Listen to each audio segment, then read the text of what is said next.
have my little mini stove with me today also.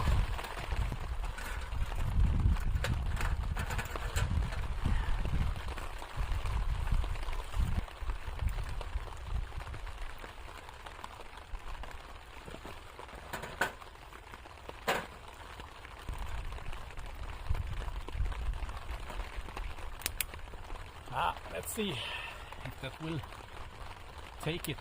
start to burn.